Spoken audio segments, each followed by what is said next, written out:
Merci Mol. Et donc là, j'invite Anne-Marie, Anne et Thomas à me rejoindre. On va laisser les dames au centre. Thomas, au bout peut-être. Ouais, mets-toi au bout. Anne, à côté de moi. Eh bien, merci de participer à cette table ronde. On a beaucoup parlé d'inflation, on a beaucoup parlé de prévision ce matin. Alors, on va peut-être commencer, mesdames, si ça ne vous embête pas, avec Thomas, parce que j'aimerais parler du secteur de l'assurance. Ou, si tu préfères, du secteur banque-assurance. En termes d'investissement publicitaire, quelle est la situation de ton secteur et quel est l'impact de l'inflation générale sur les stratégies médias, sur les niveaux d'investissement peut-être d'abord, et sur les stratégies médias d'AXA et de tes concurrents? Bonjour à tous et toutes. Alors, sur le sujet banque-assurance, c'est un secteur qui a subi évidemment, comme beaucoup d'autres, une très forte baisse au moment de la crise du Covid dans ses investissements, mais qui, dès la sortie du premier confinement, s'est tout de suite redressé. Et finalement, on a eu une année 2019 qui était même positive en investissement. Donc une année qui, alors avec des stratégies très différentes à ce moment-là, avec des acteurs qui ont redoublé d'efforts pour justement occuper une part de voix très significative et profiter de l'absence de certains concurrents pour prendre de l'avance. Et puis d'autres qui ont fait le choix de plutôt être attentistes et d'attendre que le Covid soit complètement derrière nous pour pouvoir réagir. Donc ça a déjà perturbé, on va dire, notre secteur et modifié un certain nombre de stratégies qu'on pouvait avoir ou qu'on pouvait voir chez nos concurrents. Évidemment, ça s'est maintenu dans le temps, dans le sens où ce déséquilibre est devenu une norme. Et 2020, 2021, 2022 et cette année également, on sent que des stratégies assez nettes se sont mises en place. On a un top 5 dans le secteur banque-assurance qui continue à augmenter ses investissements et donc qui fait en sorte que l'investissement moyen de la catégorie est toujours à la hausse. Et on a donc un plus grand écart qui se creuse entre des petits investisseurs et des gros, avec une industrie qui est beaucoup tirée par les assureurs plutôt que par les banques. Donc ça, c'est un point important aussi, puisqu'évidemment, si je le ramène à ma propre crèmerie, c'est un peu une double peine pour le secteur de l'assurance, puisque il faut à la fois qu'il se challenge lui-même dans un marché qui est à la hausse, et par ailleurs, il joue avec plus de concurrents sur son propre secteur qu'est l'assurance, et donc une bataille de la part de voix qui est accentuée. Maintenant, sur ta deuxième question sur nos stratégies, je crois que on en parlait tout à l'heure, et c'est pas une idée nouvelle, hein, mais c'est une conviction en tout cas que j'ai personnellement, que je pense que beaucoup de gens partagent ici. L'investissement en médias, c'est effectivement un investissement et pas un coût. Maintenant, c'est une idée qui est très challengée, notamment par les directions financières. Je pense qu'on est tous souvent sollicités sur ces sujets-là, et de nombreuses incompréhensions existent sur des cours de bourse de grands médias qui baissent, des inflations qui augmentent, un ROI qui n'est pas toujours facile à mesurer en fonction des médias, etc. Mais voilà, cette conviction, je pense qu'il faut qu'on la défende. Il faut que les médias nous aident aussi à apporter des éléments de réponse et beaucoup de transparence pour que nos stratégies soient les mieux comprises et les plus à même de faire changer les perceptions au sein des entreprises. Je ne réponds pas tout à fait à ta deuxième question, donc je peux poursuivre un peu. Donc sur la stratégie, je ne dirais pas qu'elle a été profondément modifiée ces 2-3 dernières années, mais l'inflation forcément nous oblige à faire des choix. Et alors, on parle de l'inflation générale. On parlera de l'inflation de médias. Ah, très bien. Bah, l'inflation générale, alors sur un secteur comme AXA, c'est un sujet évidemment quotidien, puisque l'indemnisation se fait évidemment sur des prix de marché qui touchent à de très nombreuses catégories. Si je vous prends l'exemple des intempéries, l'été dernier, il y a eu une pénurie de tuiles en France. Alors ça paraît anecdotique, mais évidemment une pénurie de tuiles, ça veut dire un prix de la tuile qui explose. Ça veut dire aussi un délai pour pouvoir récupérer des tuiles et réparer des toitures qui s'allonge. Et donc tout ça, ça a un impact évidemment sur à la fois les primes d'assurance, sur l'expérience client d'AXA, puisque un client qui a un toit abîmé et qui doit attendre 3 semaines, 1 mois avant de pouvoir se le faire réparer, bah, ça a des impacts, etc. Donc on ne va pas s'étendre sur ce sujet-là, mais évidemment, comme tous les autres secteurs, on est immédiatement impacté par cette inflation généralisée. D'accord. On va passer à la grande distribution. Quel est l'impact, on l'imagine, celui de la grande distribution et en particulier dans les stratégies médias d'Aldi et de tes concurrents? Alors, je voudrais revenir d'abord sur ce qui se passe dans l'alimentaire, dans la distribution alimentaire. Nous, ce qu'on constate avec l'inflation, c'est qu'il y a 100% des Français qui ont changé de comportement. Donc, soit ils déconsomment, soit ils passent de marques nationales à des marques distributeurs, soit ils sont beaucoup plus promophiles, ou soit ils changent d'enseigne. Et dans ce contexte-là, ça fait que tous les grands distributeurs alimentaires dépensent beaucoup plus, oui, sur le prix, mais pas que, sur la mise en avant des marques distributeurs. Donc, tout le monde a recommuniqué sur les marques distributeurs, a communiqué aussi parce que tout le monde est en train de se préparer au monde sans papier et sans cookies, donc met en avant les applications, dans des applications sur les programmes de fidélisation. Donc on s'aperçoit qu'il y a plein de nouveaux sujets qui sont portés par les grandes marques de distributeurs alimentaires. Et dans ce contexte-là, si je ramène ça à ma crèmerie, Aldi rencontre son époque parce qu'on est, nous, par essence et par naissance, anti-inflation. C'est pour ça qu'on ne parle pas d'anti-inflation dans nos pubs. Nous, notre objectif, c'est plutôt d'abord, on est une marque moins connue que les autres parce qu'on est arrivé plus récemment en communication. Ça fait simplement 3 ans qu'on communique. Donc, on a un gros travail de notoriété spontanée. On a un gros travail sur la qualité. Donc, nos messages sont axés essentiellement dans les grands médias sur la qualité. Donc, pendant que tous mes concurrents parlent de prix, moi, je parle de qualité. C'est une façon de me différencier aussi. Alors évidemment, je parle de prix quand je suis sur le soutien de mon plan d'animation commerciale, mais mes grands messages sont sur la qualité. Parce qu'on est l'inventeur du discount, donc on rencontre notre époque, on a besoin de mettre en avant ce modèle qui est très différent de nos concurrents, parce qu'on est sur du everyday low price, et nos promotions ne sont pas des promotions sur des produits qui sont sur étagère qu'on baisse, ce sont ce qu'on appelle des in and out, c'est-à-dire que chaque prospectus, c'est des produits, c'est des arrivages. Donc, ils viennent là pendant 15 jours et après, ils repartent. Donc, ça n'a absolument rien à voir avec ce que font tous les autres distributeurs. Donc, on a besoin d'expliquer, beaucoup de pédagogie pour expliquer ce modèle. Merci. Anne, parmi tous tes clients chez OMG, est-ce que tous ont été impactés par l'inflation? Est-ce que ça a modifié les stratégies médias en cours d'année ou les stratégies médias annuelles? Pas trop. Mais je vais me faire l'écho de Monsieur Le Guillon, je crois. Voilà, les inflations, elles ont été extrêmement différentes entre les secteurs d'activité. Effectivement, nous, on a Leclerc chez nous, donc bien sûr, on va dire, bénéficié d'investissements peut-être supplémentaires, et puis avec l'arrêt de la distribution du prospectus, voilà, donc en ce sens, ça a eu une répercussion. Sur l'automobile, par exemple, beaucoup moins. Sur l'alimentaire, beaucoup plus. Voilà, mais je ne vais pas redire ce que l'analyse très bien faite qui a été faite par secteur, parce que c'est exactement la même qu'on voit à l'intérieur des agences médias. D'accord. Et pas de... Bon, on parlera du coup des médias. Non, après, voilà, moi je rejoins Julie dans l'approche hyper court-termiste maintenant qu'ont les annonceurs avec des coups de braquet qui sont donnés à droite ou à gauche en termes budgétaires, mais qui ne sont pas liés forcément qu'à l'inflation, qui peuvent être liés à l'actualité du client. D'accord. Et alors, je continue avec toi. Et l'inflation du coût des médias, on a vu les chiffres exorbitants tout à l'heure de Media Brands, où on nous annonce plus, combien déjà, plus 12, plus 15 l'année prochaine, en coût GRP, ça.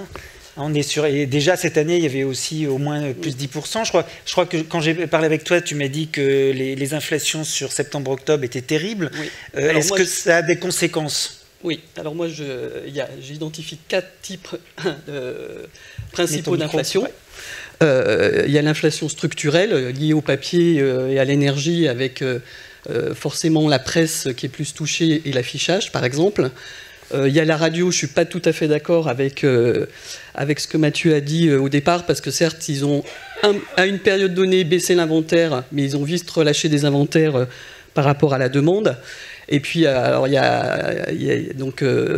après, il y a des inflations d'opportunités, comme il y a en télé, et qui sont paradoxales, puisqu'elles sont plus liées à une baisse de la durée d'écoute, et là aussi, je ne suis pas tout à fait d'accord avec ce qu'a dit Mathieu, qui est plus liée à une baisse de la durée d'écoute qu'à une augmentation de la demande. Il y a une augmentation ponctuelle sur septembre-octobre, dont les régies se sont engouffrées très largement, qui a été, assez brutale. Et est-ce que ça aura des conséquences sur le mix média? On va voir ce que vont donner effectivement les inflations, mais je suis un peu d'accord avec l'analyse de Magna. Alors, il y a une inflation, on va dire, mécanique qui est liée à un changement de mesure, et ça, c'est entre 8 et 15%, mais bon, ça, on l'a déjà entériné. Mais il y aura sans doute une inflation supplémentaire de 10%, liée effectivement aux politiques commerciales des régies qui inventent plein de modes d'achat, en fait, en plus, et qui rendent non transparent d'emblée l'inflation qu'on pourra avoir sur les plans. Donc il faut juste qu'ils fassent attention au point de rupture financier qui va rendre, qui est aujourd'hui l'attractivité de la télé est importante. Il y a certains clients où le point de rupture va passer de l'autre côté et où effectivement on va envisager des alternatives. D'accord. Thomas, est-ce que c'est un enjeu chez vous, chez AXA, l'inflation du coût des médias, de voir que la télé augmente plus que la presse ou des choses comme ça, ou alors est-ce que ça n'a aucun impact, mais ça en a chez vos concurrents? Je pense que ça serait compliqué de dire que ça n'a aucun impact et que c'est pas un enjeu. C'est un très gros enjeu. Je pense que le premier enjeu, c'est de comprendre cette inflation. Si on se compare à nos amis européens, en fait, on n'a pas un coût du média qui est exorbitant en France. Donc, il y a d'abord un enjeu à ce que les annonceurs soient intégrés dans la discussion, qu'on puisse nous expliquer comment cette inflation est calculée, comment elle est aussi stratégiquement calculée. Je suis tout à fait d'accord avec le point de Anne. Je pense qu'il y a plusieurs inflations et il y a notamment une inflation dont on ne parle pas beaucoup, qui est une inflation qui est liée au développement des médias. Quand TF1 veut devenir le champion du streaming en Europe, évidemment, il a besoin d'investissement. Et les annonceurs vont participer à l'investissement dans ce projet. Donc, je pense que c'est intéressant de nous intégrer plus comme des partenaires dans des développements, plutôt que seulement de nous dire en fin de funnel, en fait, le prix augmente. Donc, voilà où est-ce qu'il est. Et maintenant, acceptez-le tel qu'il est. Et avec évidemment un effet de pression sur les agences médias qui sont évidemment entre l'enclume et le marteau et qui doivent justement gérer cette inflation. Donc nous, voilà, le message que je veux faire passer aussi au nom des différents annonceurs que je peux représenter en étant administrateur du club des annonceurs, c'est qu'il faut qu'on soit intégré dans la discussion, qu'il y ait une transparence sur la manière dont est calculée cette inflation, parce que je pense qu'on est en mesure de la comprendre, en tout cas dans une certaine mesure, et de s'associer à des projets de développement. Et là, du coup, j'en viens à mon deuxième point sur ce sujet, qui est que on peut tout à fait admettre qu'en participant à justement ce type de projet de développement, on puisse avoir une prime à la fidélité. Et ça, c'est quelque chose que j'invite l'ensemble des médias à davantage faire, même si c'est des choses qui sont déjà en place, hein, mais c'est reconnaître la fidélité de certains annonceurs dans la durée, pour faire en sorte qu'ils soient reconnus, entre autres sur les sujets de coûts, et donc qu'ils soient encouragés à avoir des stratégies très long terme. On parlait tout à l'heure de défense de l'information, de défense de la démocratie, c'est des sujets auxquels moi je crois énormément, et effectivement en tant qu'annonceur, même si c'est peut-être un peu présomptueux parfois de le dire, on participe à cette idée-là, et donc on a aussi une responsabilité à financer cette industrie.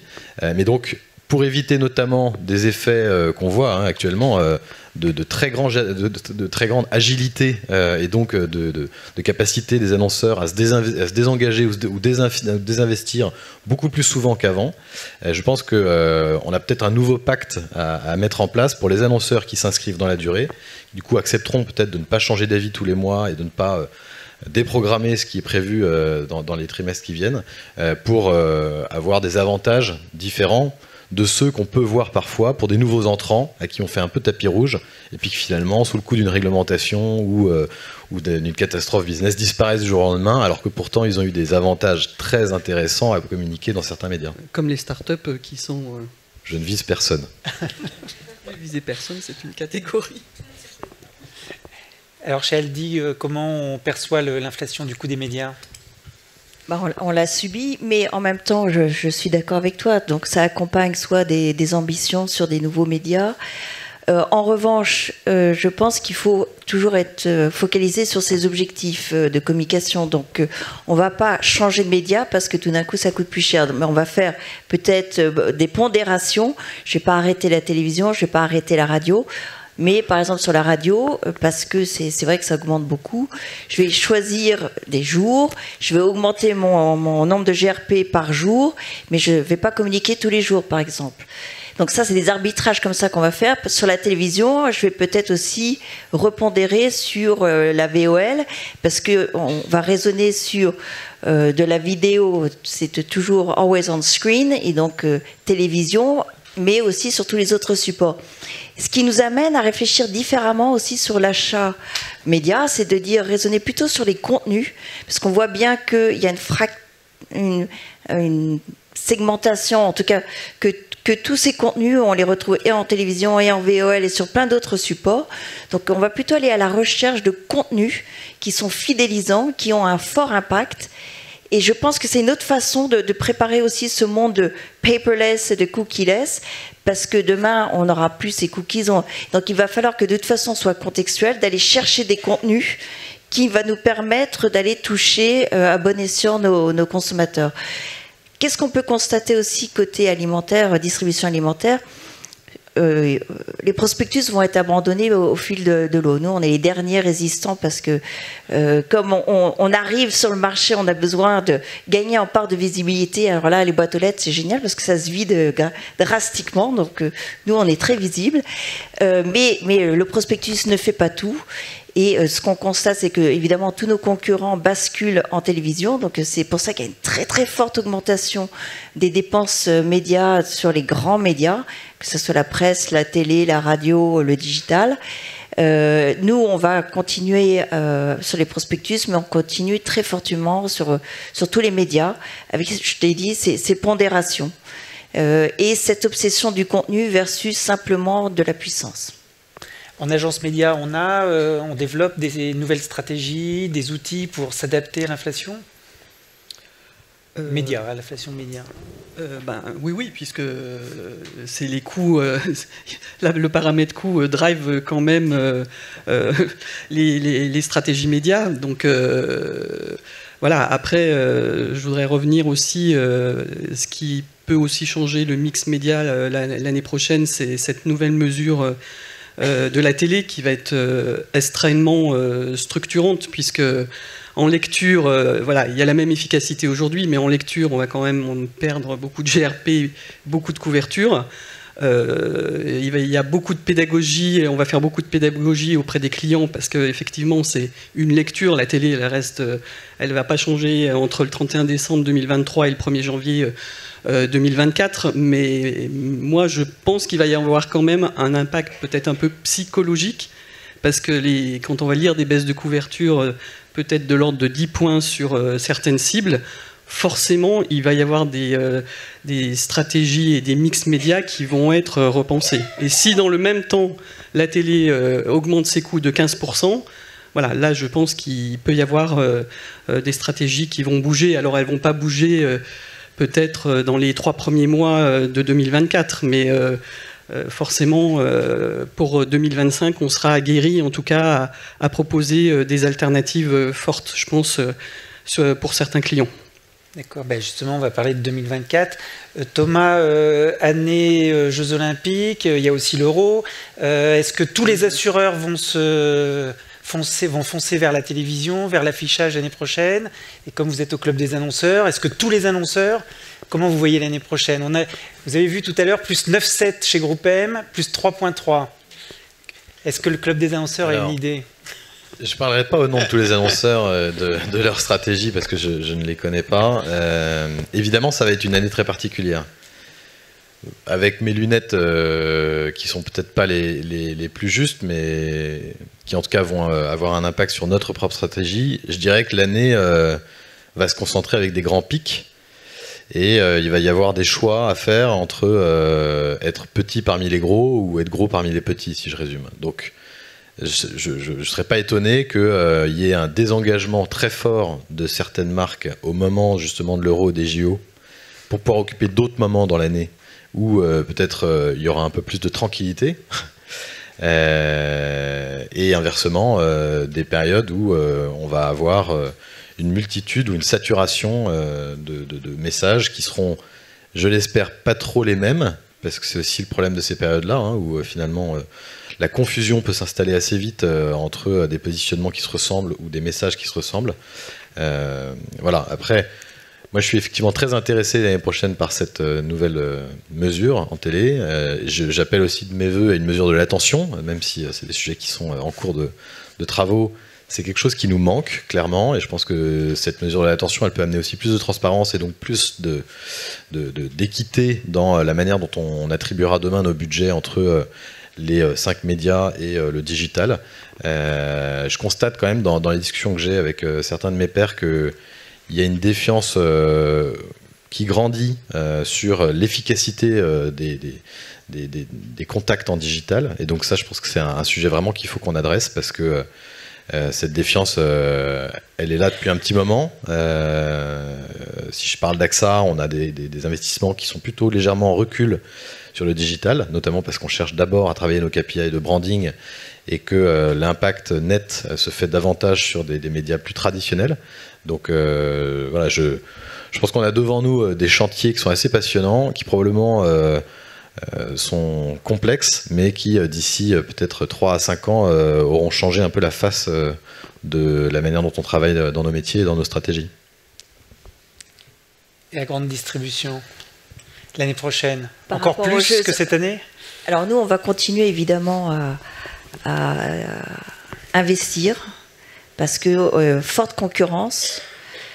Donc absolument tous les distributeurs ont augmenté leur budget. Sauf Casino, parce qu'évidemment elle est en train de disparaître, et certaines enseignes, parce qu'on voit aussi une concentration. Mais par rapport aux Jeux Olympiques en tant que tels, nous, nos temps forts de grande distribution, c'est pas l'été. Nos grands temps forts, c'est Noël, c'est Pâques, c'est janvier et c'est septembre. Alors l'été, si on est Carrefour parce qu'on sponsorise les Jeux Olympiques, oui, je pense qu'eux vont fortement augmenter leur budget à ce moment-là. Nous, pas forcément. En revanche, on va raisonner en géomarketing, parce que dans nos magasins qui sont près des grandes épreuves olympiques, on n'est pas totalement idiots, on va mettre en avant certaines activations. Et on parlait tout à l'heure du grand retour à l'événementiel. Là aussi, il faut être un peu malin et faire du hacking de toutes ces zones de fans sur lesquelles on peut exister et être visible voilà, de façon plus tactile, événementielle. Donc voilà, pour les Jeux Olympiques, c'est pas un sujet pour la grande distrib.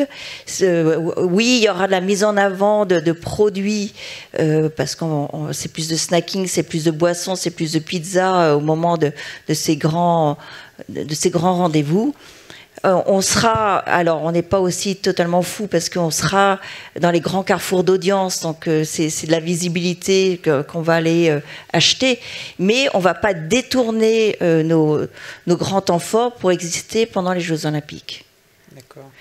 Donc maintenant, sur les grands enjeux de 2024, on est aussi, je rejoins ce sujet de l'attention. Mais je voudrais revenir sur l'histoire du contenu, parce qu'on mesure des GRP, des audiences, on ne mesure pas les contenus, et je trouve qu'il y a quelque chose de très intéressant qui peut se profiler pour ce monde de demain, qui est de se dire, mais si demain on arrivait à bien mesurer ce que procure un contenu, et donc ça rejoint un peu l'attention, mais c'est une autre façon d'y arriver, qui est de se dire, ces contenus, comme ils sont délinéarisés, ils sont consommés à des moments différents, in fine, c'est pas tant le support qui importe, c'est vraiment le contenu. C'est telle émission, tel film, tel débat. Et donc, est-ce qu'il y a un moyen, une nouvelle mesure à inventer demain, même si l'achat d'espace... France Télé qui a fait le QRP. Alors, pour le moment, c'est que sur le linéaire, mais on va peut-être leur suggérer de le faire aussi sur le délinéaire. En tout cas, voilà, tous les annonceurs, que ce soit à l'Union des marques, au Club des annonceurs, on se soucie de ce cercle vertueux sur la valeur. Et la valeur, elle se trouve dans le contenu et pas tant sur les supports, puisqu'on consomme très différemment tous les contenus.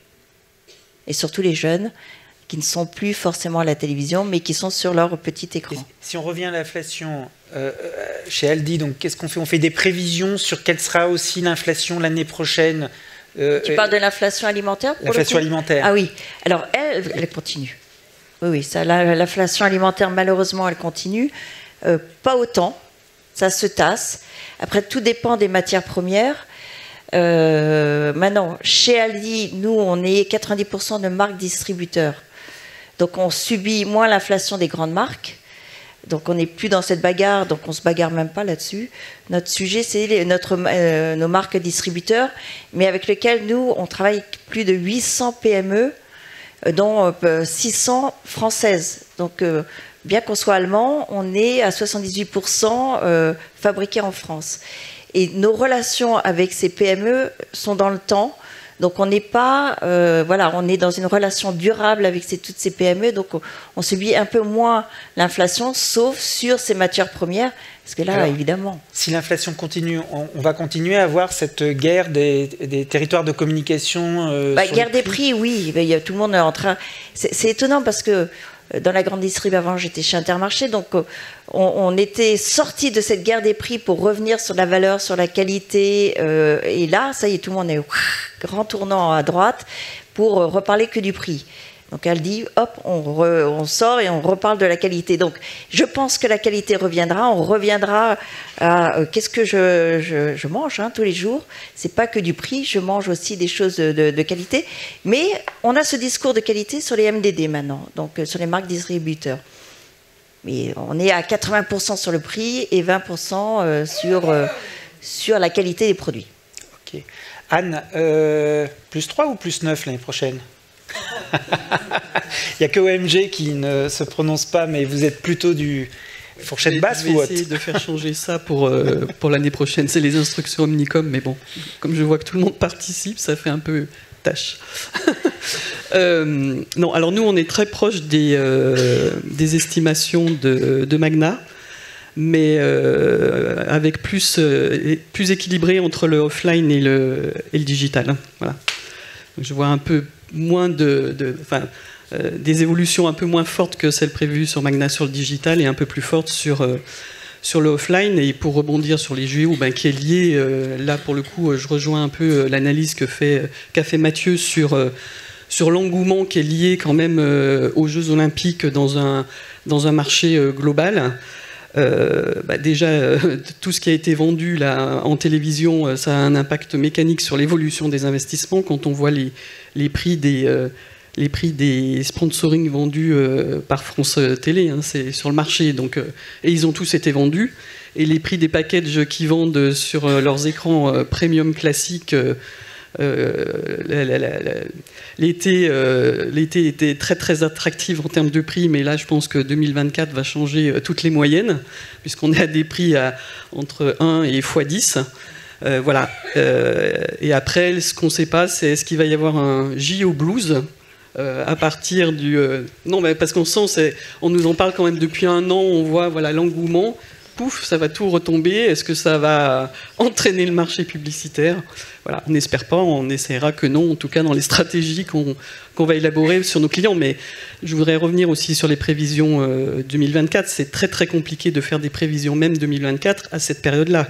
C'est-à-dire que hormis les grands clients qui nous donnent des grandes approches, mais avec des hypothèses basses, des hypothèses hautes, c'est très très compliqué et parfois ça revêt de la boule de cristal. Non, et puis du feeling et de l'expérience qu'on a, mais voilà, c'est pour ça qu'aussi il y a tant d'écarts et qui est lié aussi au portefeuille, je pense, de chaque grand groupe. Ok, il nous reste 30 secondes, 10 secondes chacun pour une petite phrase ou un dernier message. Non? Pas de message? Non, je pense que les médias ont leur place, et donc c'est le contenu, c'est tout ce que les médias peuvent apporter comme valeur ajoutée. Donc le contexte éditorial est extrêmement important, le sera de plus en plus dans ce monde sans cookies et sans papier pour les prospectus, hein, je parle. Et donc c'est ça que je trouve intéressant, parce que on revient un peu comme l'achat média à l'ancienne, c'est-à-dire qu'on achetait du contenu, du contexte, parce qu'on savait qu'on allait retrouver une audience qualifiée. Et moi, je ne suis pas mécontente de ça, parce que d'acheter que du GRP ou du coût pour 1000, etc., ça devient totalement anonyme, et on oublie tout simplement l'écrin que peuvent représenter les médias. Je suis tout à fait d'accord. Non, j'ajouterais peut-être que dans la manière de réfléchir la mesure demain, c'est important qu'on passe vraiment d'une mesure avec un potentiel à être vu à une mesure de certitude d'être vu. Et je pense que ça, c'est quelque chose qui est aussi une déformation quelque part dans la manière dont on peut lire la mesure, qui amène à évidemment des biais. Je ne m'étends pas plus, mais je pense que c'est vraiment un sujet important. Non, mais tu as raison d'en parler, parce que les bannières qui sont vues ou les vidéos qui sont vues une seconde, alors autant te dire, il ne se passe rien, quoi. Donc là, il faut demander la vidéo, complétion complète de la vidéo. Mais c'est valable en particulier pour le digital, mais je pense pour tous les médias. Parce que c'est valable également pour la presse. Il y a certaines pages de pub dans des emplacements qui sont effectivement moins qualitatives, moins potentiellement vues. Enfin, c'est valable partout, donc à réfléchir. Anne? Oui, moi je suis d'accord, la mesure c'est le nerf de la guerre, en tout cas pour justifier des prix. Et voilà, moi je prône pour une inflation justifiée, transparente, et que les régies et les éditeurs soient effectivement dans le partenariat, y compris dans le discours sur les inflations. Eh bien, merci à tous les trois. Merci beaucoup de votre partage.